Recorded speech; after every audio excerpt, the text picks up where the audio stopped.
Dalam nama Bapa dan Putra dan Roh Kudus. Amin. Tuhan beserta kita, sekarang dan selama-lamanya. Inilah Injil suci menurut Matius. Dimuliakanlah Tuhan. Matius bab 25 ayat 1 sampai 13. Pada waktu itu, hal kerajaan sorga seumpama 10 gadis yang mengambil pelitanya dan pergi menyongsong mempelai laki-laki. 5 diantaranya bodoh dan 5 bijaksana.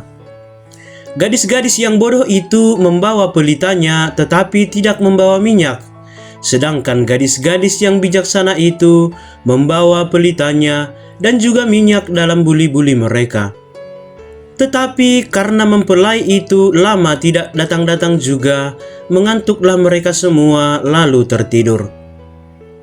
Waktu tengah malam terdengarlah suara orang berseru, "Mempelai datang, songsonglah dia."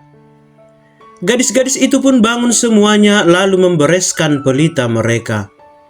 Gadis-gadis yang bodoh berkata kepada gadis-gadis yang bijaksana, "Berikanlah kami sedikit dari minyakmu itu, sebab pelita kami hampir padam."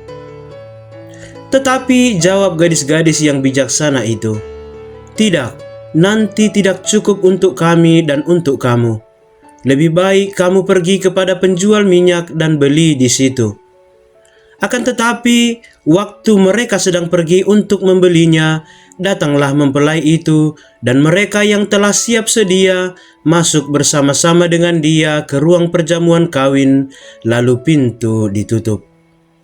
Kemudian datang juga gadis-gadis yang lain itu dan berkata, "Tuan, Tuan, bukakanlah kami pintu." Tetapi ia menjawab, "Aku berkata kepadamu, sesungguhnya aku tidak mengenal kamu. Karena itu berjaga-jagalah, sebab kamu tidak tahu akan hari maupun akan saatnya." Demikianlah sabda Tuhan. Terpujilah Kristus. Saudara-saudari yang terkasih, dalam pengalaman hidup sehari-hari, hampir semua orang pasti pernah terlambat. Ada yang terlambat bangun, terlambat tiba di tempat kerja, terlambat ke sekolah, terlambat sampai di gereja, terlambat makan, dan seterusnya. Setiap orang yang terlambat biasanya akan dihadapkan dengan akibat atau konsekuensi atas keterlambatannya. Perkara besar atau kecilnya ditentukan oleh besar atau kecilnya peraturan yang dilanggar karena keterlambatan itu. Dalam bahasa anak sekolah, konsekuensi itu dikenal dengan nama hukuman. Terlambat merupakan ujung dari sebuah kelalaian. Sebenarnya tidak ada hubungan antara kebodohan dengan terlambat. Tidak ada hubungan antara kelalaian dengan kecerdasan intelektual.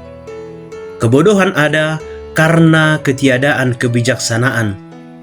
Manusia menjadi bodoh ketika ia tidak menghadirkan unsur hati dan keikhlasan dalam melakukan pekerjaannya. Manusia menjadi bodoh ketika ia tidak mengikut sertakan Tuhan dalam hidupnya. Ketika ia terlalu asik dengan diri sendiri. Ketika ia tidak mawas diri dengan segala kemungkinan yang terjadi. Saudara-saudari yang terkasih, kisah 5 gadis bodoh dan 5 gadis bijaksana dalam Injil hari ini merupakan contoh terbaik yang digunakan oleh Yesus untuk menjelaskan nasihat supaya berjaga-jaga dengan penuh persiapan. Kisah ini bukanlah cerita fiktif, tetapi berasal dari budaya Yahudi tentang pesta pernikahan. Orang-orang Yahudi mempunyai sebuah tradisi menjelang pesta pernikahan. Mempelai laki-laki akan datang untuk mengambil mempelai perempuan pada tengah malam atau secara diam-diam dari rumah ayahnya. Mempelai laki-laki biasanya akan datang secara tiba-tiba tanpa memberitahukan waktu kedatangannya. Malam yang dingin dan semakin larut tentu akan membuat orang-orang yang menunggu kedatangan mempelai laki-laki itu mengantuk dan bahkan tertidur. Dan itulah yang terjadi dengan 10 perempuan yang bertugas untuk menyongsong kedatangan mempelai pria itu. Dari 10 gadis itu, rupanya 5 di antara mereka tidak membawa persediaan minyak untuk pelita mereka. Ketika akhirnya pada tengah malam mempelai pria itu datang, mereka pun terbangun, tetapi pelita mereka sudah hampir padam karena hampir kehabisan minyak. Mereka kemudian meminta sedikit persediaan minyak dari 5 gadis yang lain, yang pelitanya masih bernyala dengan terang karena mereka sudah mempersiapkan minyak dalam buli-buli sebelumnya. Tetapi kelima gadis yang bijaksana itu menolak untuk memberinya, karena takut tidak cukup untuk pelita mereka, sebab malam masih panjang. Mereka kemudian mengusulkan agar kelima gadis itu pergi membeli minyak. Karena tidak ada pilihan lain, mereka pun pergi untuk membeli minyak itu. Sewaktu mereka pergi membeli minyak, semua sudah sangat terlambat. Mempelai pria itu sudah tiba, dan semua orang yang sudah bersiap sedia akhirnya masuk ke ruang perjamuan kawin. Dan pintu pun ditutup. Sekembalinya kelima gadis itu, mereka menemui pintu sudah ditutup. Mereka memohon untuk dibukakan pintu agar mereka dapat turut serta dalam perjamuan kawin itu. Tetapi sang tuan pesta itu menjawab, "Aku berkata kepadamu, sesungguhnya aku tidak mengenal kamu. Karena itu berjaga-jagalah, sebab kamu tidak tahu akan hari maupun saatnya."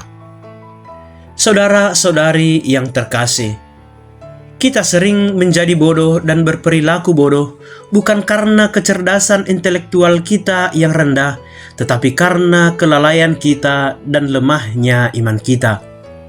Seperti kelima gadis bodoh itu, mereka tidak sungguh-sungguh dalam menantikan kedatangan mempelai laki-laki itu, yaitu Kristus sendiri. Mereka acuh tak acuh, tidak siap dengan segala kemungkinan, tidak serius dengan tugasnya, menganggap tugas itu terlalu gampang. Dari sikap itu tampak bahwa mereka tidak benar-benar mengasihi sang mempelai itu, tidak benar-benar ingin bergembira dan mendampinginya dalam pesta perjamuan kawin itu. Akhirnya semua sudah terlambat. Mereka tetap berada di luar dan dalam kegelapan. Mereka tidak turut dalam perjamuan nikah itu yang digambarkan sebagai kebahagiaan surgawi. Berbeda dengan kelima gadis yang bijaksana itu, mereka bersungguh-sungguh menanti kedatangan Kristus yang digambarkan dengan mempelai laki-laki itu. Bagi mereka, Kristus sangat berarti dan pesta perkawinan itu adalah penggenapan dari semua harapan mereka. Mereka menyediakan minyak bagi pelita mereka agar kapanpun mempelai laki-laki itu datang, mereka siap sedia dengan lampu yang tetap menyala. Pelita dan minyak itu melambangkan kebaikan yang kita lakukan. Itulah yang akan menerangi langkah kita menuju kerajaan surga. Pelita dan minyak hidup kita agar layak masuk ke dalam kerajaan Allah, turut serta dalam perjamuan abadi di surga, ialah cinta kepada Allah, cinta kepada sesama. Dan itu nyata dalam perkataan dan perbuatan kita sehari-hari, dalam pertobatan, dalam pengorbanan, dalam pengampunan, dalam pelayanan, dalam kejujuran, dalam keadilan, dalam hidup doa kita. Berjaga-jagalah dan bersiap sedialah menantikan kedatangan Yesus, sebab kita tidak tahu kapan Ia akan datang. Sesuatu yang pasti ialah bahwa Ia pasti datang. Sediakanlah pelita dan minyak, yaitu iman, harap, dan kasihmu, agar layak turut serta menyongsong Dia dan berbahagia bersama Dia selamanya. Amin.